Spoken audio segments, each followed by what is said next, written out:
आप सभी का बहुत बहुत स्वागत है। घर बनाने के लिए एक बहुत ही इंपॉर्टेंट मटेरियल है जिसका नाम है स्टील यानी कि सरिया। तो इस वीडियो में हम आपको बताने वाले हैं कि घर बनाने के लिए सबसे अच्छी स्टील मार्केट में कौन सी आपको मिलती है और घर बनाने के लिए आपको कौन सी स्टील लेनी चाहिए। तो चलिए वीडियो की शुरुआत करते हैं। वीडियो की शुरुआत करने से पहले आप सभी से बस छोटी सी रिक्वेस्ट है कि प्लीज़ वीडियो को लाइक कर लीजिए और यदि आप इस चैनल पर नए हो तो चैनल को सब्सक्राइब कर बेल आइकन प्रेस कर लीजिए, जिससे आगे आने वाली अच्छी अच्छी वीडियो की नोटिफिकेशन आप सभी को मिलती रहे। तो घर बनाने के लिए यदि आप एक अच्छी स्टील का चुनाव करना चाहते हैं तो स्टील को खरीदने से पहले आपको स्टील के बारे में कुछ बातें जरूर से जरूर पता होनी चाहिए और ये बातें स्टील यानी कि सरिये पर खुद लिखी होती हैं। तो चलिए सबसे पहले हम स्टील यानी कि सरिये को पढ़ना सीखते हैं। यदि आप स्टील को पढ़ना सीख जाएंगे तो आप खुद ब खुद एक अच्छी स्टील का चुनाव कर लेंगे, यानी कि आपको खुद समझ में आ जाएगा कि घर बनाने के लिए सबसे अच्छी स्टील कौन सी है। तो पॉइंट नंबर 1 की बात करें तो आप देख सकते हैं कि स्टील यानी कि सरिये में आपको कुछ इस तरीके से एक नंबर लिखा हुआ जरूर से जरूर दिखेगा। किसी भी कंपनी की सरिया क्यों ना हो, उसमें आपको जरूर से जरूर कुछ इस तरीके से 10 mm, 12 mm या फिर 16 mm, 36 mm, 50 mm इसी तरीके से एक नंबर लिखा हुआ जरूर से जरूर दिखेगा।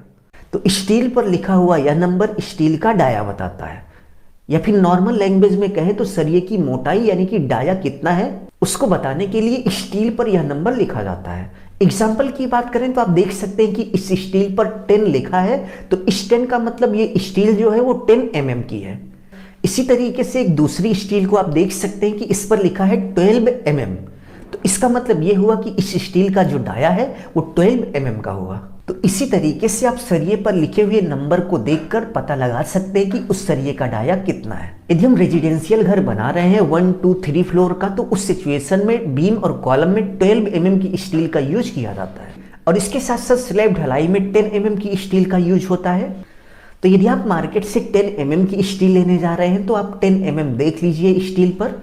इसी तरीके से यदि आप 12 mm की ले रहे हैं तो आप 12 mm देख लीजिए। नेक्स्ट यदि हम सेकेंड पॉइंट की बात करें तो आप देख सकते हैं कि आपको स्टील पर कुछ इस तरीके से 500 या फिर 500D या फिर 415 लिखा हुआ मिल जाएगा। तो यहाँ पे क्वेश्चन उठता है कि इसका मतलब क्या होता है। तो स्टील पर कुछ इस तरीके से 500 या फिर 500D या फिर 600 या फिर 415 इस तरीके से आपको लिखा हुआ दिखे तो इसका मतलब स्टील की मजबूती से होता है, यानी कि वो स्टील कितनी मजबूत है इसी नंबर के माध्यम से हम पता करते हैं।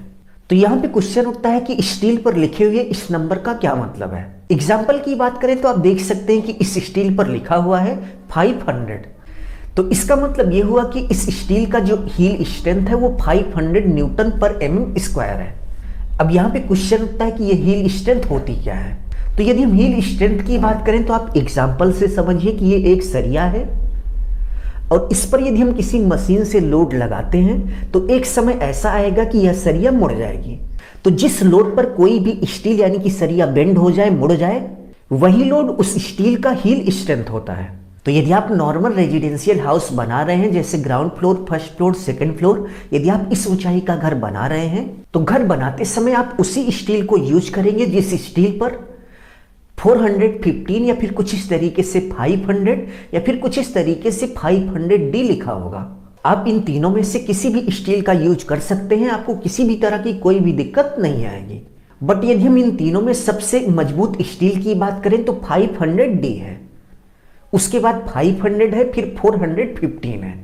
But ground floor, first floor और सेकेंड फ्लोर इस ऊंचाई का घर बनाने के लिए स्टील की जितनी मजबूती रिक्वायर होती है वो इन तीनों में आपको मिल जाएगी। तो आप इन तीनों में यानी कि 415, 500 या फिर 500D, आप इन तीनों में से किसी भी स्टील का यूज कर लीजिए, आपको किसी भी तरह की दिक्कत नहीं आएगी। तो अभी के लिए बस इतना ही। उम्मीद है आपको बहुत ही अच्छे से समझ में आ गया होगा कि घर बनाने के लिए कौन सी स्टील सबसे बेस्ट है और इसके साथ साथ स्टील खरीदते समय आपको किन किन बातों का ध्यान देना चाहिए। अभी के लिए बस इतना ही। अपना ख्याल रखिए।